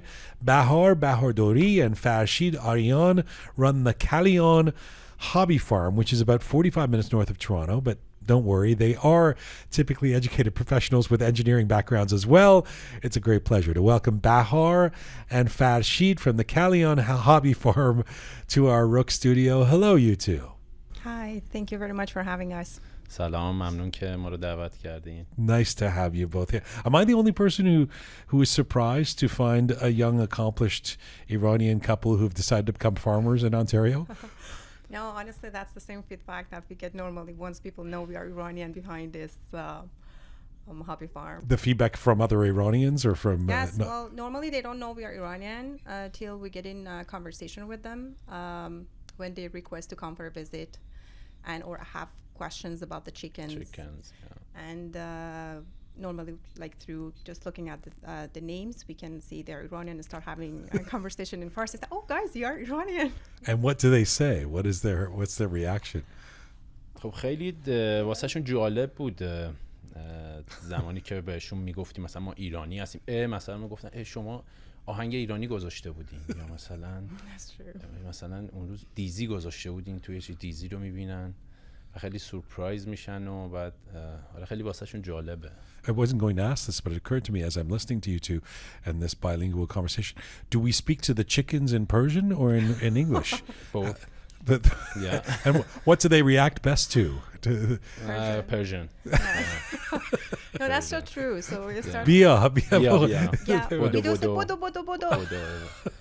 They run toward us. So they're basically, I mean, somewhat they're Persian chickens culturally, they even though if they were Right. born in they're Canadian Persian chickens. Yeah, that's true. You're both city people. I mean, you've Yes. both lived and grown up in cities. Does it? I'm going to get into the story of how it happened and everything, but does it shock you that you're chicken farmers? I believe mostly it shocked me because I had no clue how my life is going to be if I start such life. I never had that experience before, even back when I was in Iran, neither in Canada, because I was living in downtown Toronto since I immigrated, and even in Iran I was living in city, so never experienced the homesteading life. So I mean, the story I hear is that you're into the countryside, but you're a city girl, right? yeah, I never experienced that myself. But what happened when I got into that, initially I was like kind of hesitate if I really want to continue that. I wasn't sure like Continue how what? long is like living in countryside. And that was precipitated by Farshid, right? Well, yes. I mean, if Farshid didn't exist, you'd No. be No. downtown Oh, no. Toronto girl. I love living in condos. So So Farshid, the story is that you're a Tehran kid, right? But when you were growing up in Tehran, you would go to, I didn't even know that Kalyan, I didn't know actually where the name came from until I was prepping for this interview. It's actually a village in Iran. Where is it? North of Tehran? No, it's in northwest. Northwest. Yeah, of Iran. Towards Tabriz? No, close to Ardabil. Close to Ardabil. Yeah. And so what's the story? This is in your family. You would go there to a village there? Or? آره خب کلیان روستای پدری منه. خیلی جای باصفا، خیلی جای یونیک. اکثر خونه‌ها کاگلی و من زمانی که یادم میاد بچه بودم تابستونا تا درسمون تموم میشد، من پدرم هم معلم بودن دیگه، همگی جمع میکردیم میرفتیم اونجا خونه عمومون با پسر عموها دختر عموها، کل تابستون، یعنی 3 ماه تابستون اونجا بودیم دیگه، صبح تا شب بیرون، همش تو جنگل و دشت و چوپونی و اصلا به بهار گفتم من گیر کردم تو اون زمان واقعا. اصلا Was it an actual farm or was it just a more of an outdoorsy kind of cottage? همه چی بود، میدونی، مثلا فارمم بود، باغم بود، همه کارا رو ما میکردیم. من عموم هم باغ داشت، هم فارمر بود به قول معروف، گندم میکاشتن، جو میکاشتن، عدس میکاشتن. بعد این مابین مثلا ما کمکم میکردیم موقع درو محصول آخر تابستون که میشد، درو محصول کمکشون میکردیم. کلا آره اینجور لایف آزاد اصلا واقعا میگم. And you're an IT engineer. Yeah. And so when you came about 5 years ago from Right. Iran to Toronto, was this in the back of your mind that if I come to Canada, maybe I'll end up going to the countryside and starting a farm, or was that just something that came later after you met Honestly, Bahar? نه، من زمانی که اومدم اینجا یه ترایی هم کردم که مثلا واسه چند تا شغل آیتی، مثلا ایمیجینیشنم از اومدن به کانادا این بود که خب توی یه کاندوی میای گرفتی و مثلا شب و میای آره داونتاون تورانتو شب، اون جور چیز مثلا توی خب اونم خیلی عجیبه چون که کانادا, I mean Canada is a very big country with a lot of outdoors, you know, so it's funny that our conception is, but of course 80% or more of Canadians live in a small strip of cities along the southern borders of Canada. So I'm curious what happened. First of all, how did you guys meet? we had a mutual friend, and that's the way we met each other. In Toronto you met, right? Yes. You didn't Right. know each other in Iran. No. No, like 4 years ago, And everything happened too fast. So we got married in a year. So you go, wow, you Yeah, really yeah. liked each other. Yeah. You got married in a year, and you were still living in the city at that point. Yes, and So who starts the conversation to say? Of course, he does. Yeah, Fashi. Fashi. So you really, Fashi, you've changed this woman's life. Yeah. So he says, "Honey, no, I should explain. There is a new kind of." I don't want to say hip or like, you know, something. There's been a trend in recent years of people who go back to the land and you know, but it is counterintuitive. I mean, all of you know what mostly what we've seen in recent decades in a place like Canada, mirroring most of the world, is a more urbanized country. Most people move to the cities. There's less farmers. There's less farming. There's less of what in general. So you're bucking the trend, but particularly for Iranians to make the decision to say, actually, we're not going to live in the condo or the Richmond Hill or the whatever that, and there's people listening. I mean, even our audience is, we've got the analytics of the Roqe audience, which is Iranian immigrants around the world mostly, and they're all in big cities and they're living in big cities. So you guys are outliers. So the conversation, so this guy that you love, who's now you've married, says what to you? Says, honey, let's go and live in a field? No, actually, he's a smart. So he started pretty much being in tune with what I was looking for. We started looking for a condo in Harbourfront. And then, but at the same time, he was like opening the conversation about the beauty of living in a countryside. So I was just disregarding whatever he was saying. I was so much against that. I had no clue that like how the life would be if we start. By the way, life. the funny part about this is you're way more into it than him now, in terms of the social media and everything. This is like you fully right embrace now this. Totally different. So what seals the deal? What changes your mind when you're kind of like rolling your eyes in the beginning? How does he win you over to this idea? Gradually, I started falling in love with the beauty of such life, because he was constantly talking about his childhood, the joy that this kind of life brings to your life, and the impression of living in nature. And I started, showing some interest, and we started looking at some property north of Toronto. And I remember the first time we started visiting the area that he wanted me to take a look and consider. I really felt connected. And that was, I believe, the twig that happened. This is not, nor do I want to give people the impression that you're not Arctic explorers or something. This is like, it's an hour north of Toronto, and it's a very chic place that you haven't. So you still have, but nevertheless, can you put into words a little bit, what is the magic? Like if you're talking to me or a bunch of people who are living in cities right now, and sure, I come up to a cottage or something, I go, oh, it's so beautiful, but I love all my creature comforts of being in a city. What is it that you get either literally or spiritually from living in the countryside that makes such a difference? If I want to talk, basically talk from my experience, definitely, I would say, I start by letting you know about my personality. So I'm not an easygoing person. Opposite fashion. You are not an easygoing No, person. I'm not. Okay. So I used to be like... Do the chickens prefer Farshid?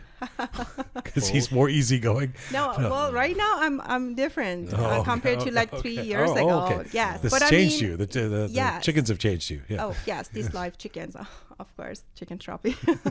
So what happened, what I experienced of such life, it helped me to manage my level of stress and reduce the anxiety that I normally used to experience, because, as I said, I'm not an easygoing person, so I really take everything very serious. So my stress level always was high. And since we started this life, this countryside lifestyle, so I started seeing the changes happen in me. There is a term, chicken therapy. Chicken therapy is a thing?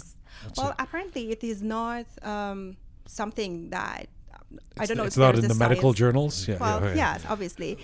But definitely it's something that people who experience being in interaction with chickens can confirm that it helps you. No, seriously. Sorry. No, this is great. It helps reduce the level of stress because, when you are interacting with animals and chickens that are well known for being calm and comforting. Are they? I didn't know that. I mean, I don't know a lot about chickens. I know my dog he's in fact, Oogie's a therapy dog. He calms anybody who's around him once he's finished kissing you and licking you and everything. But I mean, what do chickens are calming animals, they are, birds? Yes. No, believe me, if you are aren't they kind of running around and squawking and stuff? Well, once they start, having some interaction with you and you start feeding them, you will see that they are kind of showing some kind of friendship with you. Are they affectionate? Does a chicken come towards you and Yes, they do. So a few of our chickens in particular, they are very bonded to us, and once we try to change their location, because we do have like backyard chickens and also the one that we have at the farm, and we moved them to the new chicken coop that was very fancy, so we thought they're gonna love that. Believe it or not, after 3 days we ended up to bring them back to our backyard because we noticed that they are not eating, they're depressed. And the only reason that we could actually conclude after observing this was we are not interacting with them as much as we used to, because we are not living at the farm and just going there for a visit once a day. How long do chickens live? If everything goes well, you can expect like 10 years. Really? Oh, they live a long time. Yeah. So there's a long time to get bonded, and I know they have, you guys name them. You have like they based on their characters. They have different personalities. Oh, yes. Right. I like, based on your Instagram, I like Penguin. He's got a little red head. That's my favorite. He's got a red top. He's sort of. I always say that probably Penguin was a dog on another life that she had, because she's very smart. She's so different than other chickens that we have, and she followed the instructions. So I'm very impressed. Did you, Farshid, back in Iran, did you have experience with chickens in particular? I mean, how did you guys end up with? I mean, a farm can be. It's all Farshid. You keep pointing at him. Farshid, yes. What do you bring to this relationship? I don't know. I'm kidding. Yes, go ahead. خب این که 100% من پدر بزرگم مرغ و جوجه نگه داشت. کجا؟ تو تهران. سمت مادری. بعد اینا تابستون، یعنی هوا که یه خورده بهتر میشد، هنوز تابستون نشده، موو میکردن میرفتن کلیان هم یه دونه حالت کاتیج مانند داشتن. کل این مرغ و جوجه ها رو روی باربند ماشین توی کارتون میذاشتن و میبردن اونجا، یه 6 ماه اونجا بودن، نگه هم داشتن، دوباره برمیگردن. این داستان حدود شاید 20 سال ادامه داشت. معذرت میخوام، این مرغا، این جوجه ها رو نمیخورین ها؟ یعنی نه همیشه always... ما حداقل من و بهار این کارو نمیکنیم، ولی خب قدیمتر که مثلا خب پدر بزرگم یا مثلا دایی من مرغ نگه داشت، obviously خب این کارو میکردن، استفاده میکردن، ولی ما نه. Little penguin or pat ends up on the kitchen table. شما زمانی که اسم گذاشتی روشون چطوری میتونی بگیم پنگوئن مثلا بذاری؟ آره یه خورده سخت.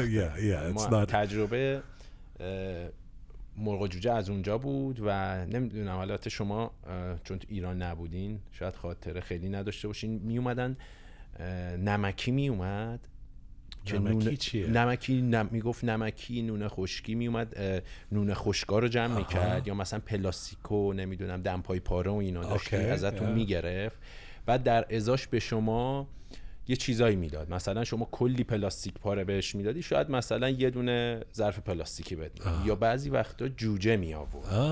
آره من میرفتم، پولم نداشتیم دیگه، چیکار کنیم؟ دمپایی که سالم بودن و ما ور میداشتیم، میرفتیم میدادیم به این آقای نمکی که جوجه بگیریم. مامان من آره خیلی مقاومت میکرد که مثلا نگیر تو آپارتمان نمیتونی نگه داری. چند بارم سعی میکردم مثلا قایمکی تو بالا پشت بون نگه دارم. مثلا بچه بودم یه دفعه مثلا میرفتم بالا پشت بون میومدم. مثلا این آدمایی که مثلا یه اعتیادی دارن. ما بچه بودیم، مامانم شک میکرد، میفهمید دیگه مثلا بالا پشت بون ما جوجه داریم. حالا از اون موقع استارتش خورد، ولی پیش نیومده بود که واقعا بخوام نگه دارم یه جا و داشته باشم. When Bahar was talking about how she's changed so much, I guess first of all maybe you can comment on whether you've seen her change, but how has this lifestyle changed you, even though it's something that you've wanted? Is it everything you expected? آره من خب کلا این لایف استایل رو دوست داشتم. حالا با سختیاشم کم و بیش آشنایی داشتم، ولی خب بالاخره شرایط آب و هوایی اینجا با ایران فرق میکنه، ولی چیزی نبود که منو بخواد سورپرایز بکنه. من کلا آدمیم هستم که به یه کاریو میخوام انجام بدم به این فکر نمی کنم که خب چه اتفاقی میخواد بیفته، انجامش میدم، میرم داخل. بعد هر اتفاقی افتاد نسبت به اون سیچویشن هایی که پیش میاد تصمیممو میگیرم. آره. خب الان خوشحالی یا نه که آره خیلی کلیانه؟ آره اف کورس. آره خیلی اصلا واقعا یه چیزیه که من فکر میکنم خودم به شخصه هر کسی چانس اینو نداره تو این شرایط زندگی. من فکر میکنم آدم خوش شانسی بودم. واقعا فکر میکنم آدم خوش شانسی بودم که واقعا از اون لایف استایل شهری و مثلا کار آیتی و 9 to 5، البته کار ما که 9 to 5 نبود، کار ما 24/7 بود، مثلا جدا بشی و دیگه بیای اینور توی مثلا درگیر اینجور لایف استایل بشی. من خیلی دوست دارم واقعا. Do you I learn from my dog, you know. I think you can learn a lot by observing, sometimes even moral or ethical lessons you learn from, because I hold animals to a higher standard than humans. But what can you say you've learned from the chickens? Serious question. Yes, they are very calm and patient. So I believe these two are the thing I can say I learned from them. They've taught you patience.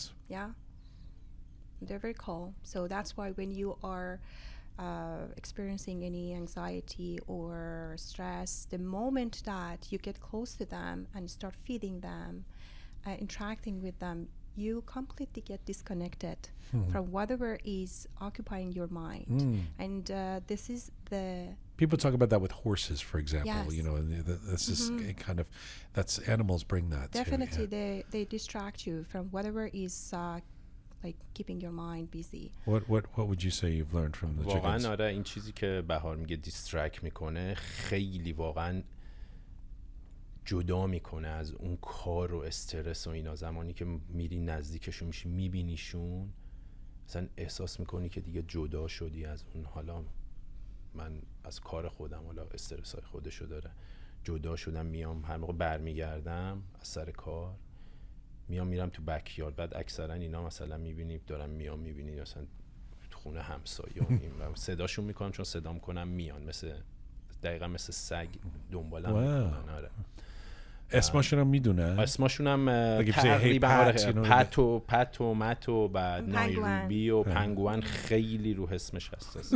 پنگوان واقعا اسمارت. بعد آره میان دنبالم و بعد میرم یه تریتی بهشون بدم، یه گندمی چیزی، یه خورده باشون وقت میگذرونم. بعد موز بدی. آره یه خورده سبزیجات، حالا شاید سر راه خریده باشم آورده باشم به عشق اینا مثلا چیز کنم. بعد تخم مرغاشون رو جمع کنم. It's I mean it all sounds quite romantic, you know, but it's so I mean in terms of people listening going, oh, this is a great idea, it's got to be a lot of work though too, right? You can't just, for example, I mean, you can't go on holiday or something, right? You've got all these chickens who depend on you. Yeah, that's a real concern. And we always thought, okay, we don't have kids, we're gonna have all freedom to go for vacation or anywhere that we want, anytime. But in reality, it's not that easy, because we always have to watch out who's gonna feed the chickens, who's gonna watch for them, and yeah, that's kind of restrictions that come with that. And also back to your question that you said it's not easy, especially in winter time. Imagine it's with the windshield, it's You have to minus go out there 30. and- You have to go out and feed them. And so that those You have to take care of the farm. I know it's called the Calion Hobby Farm. Hobby Farm means under 50 acres, right? yeah, So that's it's a 10-acre property. But so. still, you have to take care of the property too, or do you have somebody who does that? We used to have help, and sometimes we don't, so we take care of everything, but we definitely try to get help as much as we can. Are your parents still around? Yes. Are they? And where are they? Like currently they are in Toronto. They're in Canada. Yeah. So what do they make of their daughter's migration to the country after migrating to this country? Still is surprising for my fathers, especially. Do they come to the Calion? And Yes, they love that, but they were surprised because my father, the reason at least my father is very surprised by what I am doing is he always say, oh, you never showed any interest to the hobby farm I had in Iran. So he had one. your dad had one. Wow. That's the hidden part about my life. So he had one. It was really hobby farm. It was just something for the family to enjoy.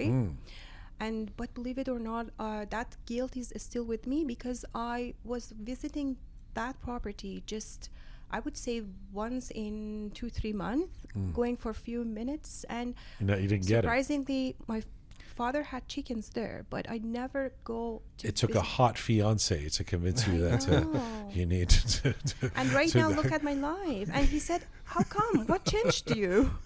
I said, So I don't it's in your know. DNA as well. I mean, I so don't it makes know. sense that you've. Well, my father did that for a few years. But it's different than the story of Rashid because all his childhood was actually bonded with that. And I'm guessing your family supports this idea because of, course, the, yeah. time. Yeah. And you've even the name and Calion and Right, you're kind right. of. من مثلا ویدیویی که مثلا یه بچه ها ازمون گرفتن من در مورد کلیان صحبت کردم و اینا من مادرم فرستاده برای دخترم و هم پسرم و هم توی کلیان اصلا کلی خوششون اومده و برای دوستاشون و برای مثلا فامیلای خودشون فرستاده. I mean, the town of Calion has to know that you guys. There's a الان من place in famous Canada شدم that's. تو کلیان های. آره ولی آره خیلی دوست دارن چون الان مثلا جوری شده که خیلی از روستا خب مهاجرت میکنن به خاطر شرایط کاری و به خاطر آره چیزهای دیگه به شهر میان ولی این که مثلا من اومدم توی کشور دیگه و اسم کلیانو مثلا دارم ازش استفاده میکنم و خاطرات اونجا رو و چیزا رو میگم خیلی براشون جالبه. آره خیلی. Final question. I mean, and one of the reasons why we wanted you guys here is because quite remarkably, I mean, you've set this chicken farm up and your lifestyle and what you preach and you love, but you've garnered this remarkably large following in social media, like hundreds of thousands of people on Facebook and on Instagram following the plight of the chicken, not the plight of the chicken, the happy life of the chickens and your interactions with them. What do you make of this big, I mean, I guess you guys stoke it. I mean, you post videos and things like that, but surely this has been a surprise for you that you've gained this popularity as the chicken farmers. Of course, we never even thought it's gonna go to that direction. So what happened once we started having chickens, we were so excited, constantly posting chickens photo on our social media. And then at some point we said, okay, it's too many. So our friends and family, they're going to be fed up with that. So let's make a page just for the chickens. So whoever likes chickens going to follow up with our story. So yeah, it's called chickens.farmers or no, what's it called? Toronto.chickens. Toronto.chickens. That's yes, it. Yeah. The one that we have for just the chickens. Yeah, which is, by the way, the first thing when I saw that, I was like, oh, Toronto.chickens, and this is last year or something. I also didn't know you were Iranian. Oh. I just thought, oh, these are it's a chicken site, and it's cool people. And then that's why it was a shock for me as well to find out that, I don't know why it should be such a shock. I mean, we're just human beings, but no, for sure. Still, but we didn't know that that many people around the world are interested in chickens. Is that what they're interested in, or are they interested in your lifestyle or YouTube? I mean, what is it? Why are they following you? I say this with love, of course. What do you think it is? I believe the level of care that we have for our chickens, and believe it or not, many messages that we get from our followers, they don't have chickens.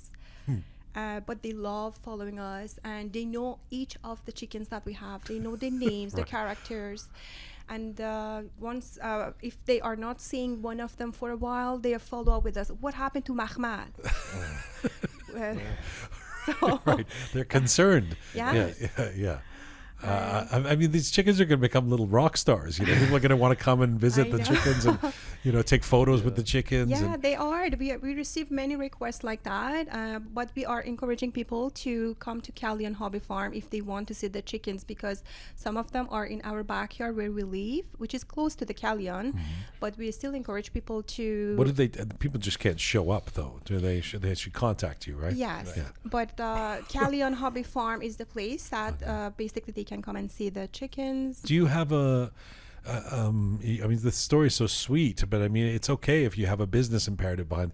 Do you want this to become some huge? I mean, do you want to grow the Kalyan beyond a hobby farm and have different farms that are part of the system and make this a big deal? Honestly, من خودم نه دوست ندارم در این حد بشه، یعنی تو بحث کامرشیال بره. دوست دارم همه چی حالت اون کوچیک و قشنگیشو داشته باشه، ولی اینکه کلیان رو ما بخوایم بزرگترش کنیم از نظر اینکه مثلا حیوانای دیگه‌ای بیاریم، در حد یکی دوتا مثلا گوت بیاریم، مثلا اسب بیاریم، اینا رو نگه داریم، بعد تیکه تیکه باغای کوچیک، مثلا باغ سیب، باغ گیلاس، در حد مثلا 20 تا دونه درخت هر گوشه درست کنیم، اینا رو خیلی دوست دارم. ولی اینکه بخوام مثلا به عنوان یه تولید کننده تخم مرغ مثلا بخوایم بشیم، من خودم دوست ندارم مثلا چنین اتفاقی بیفته، چون دیگه اون تو بحث کامرشیال وارد میشه و اصلا دیگه بحثش فرق میکنه، چون اصلا لایف استایل اونجا دیگه فرق میکنه. من خودم نه دوست ندارم. But how about you? I like, yes, I was thinking to answer this He question. said about too. 3 times man khodam, so I figured No, we are on the same page. Okay, you are. But we do have a vision for Kalyan. We are definitely trying to make it a place that its doors are open to people who are thinking to leave the hustle and bustle cities and come and experience the living in such atmosphere, Nice. having some interaction with animals. As Farshid said, we are planning to have a couple of goats. Hopefully this spring. We already have this space for them. And it's so peaceful there.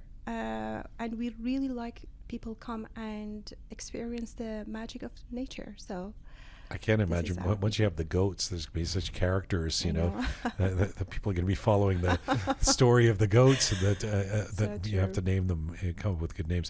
It's such a pleasure to see you both here, and I love the project. I love what you guys are doing, and it's another, I think, really interesting story in the tapestry of what Iranians are doing around the world. But it's a fabulous idea, and I can't wait to come and meet the chickens at some point. For sure, you're so welcome. Merci. مرسی از شما، ممنون. Bahar and Farshid, the Kalyan Hobby Farm, and you can find the Kalyan Hobby Farm online, or go to toronto.chickens on Instagram and talk to them and see Penguin. That's full time for Roqe for today. Remember, for all things Roqe related, roqemedia.com is our website. roqemedia.com. All of our previous episodes, our videos, our funnies, our Uprising series, roqemedia.com. Also where you can support us at our Patreon page. Thanks to the amazing team who put this show together. Talented Anahita, Savvy Roham, Super Patty Saw, Smart Pega, Methodical Kabe, Bearded Omid, and sound person Louise. Thank you to all of you out there for supporting us and sharing our content. Please do subscribe if you've not done so already on all of our platforms. You can always find me on Instagram at Jian Ghomeshi. And as ever, Mizun Bashi.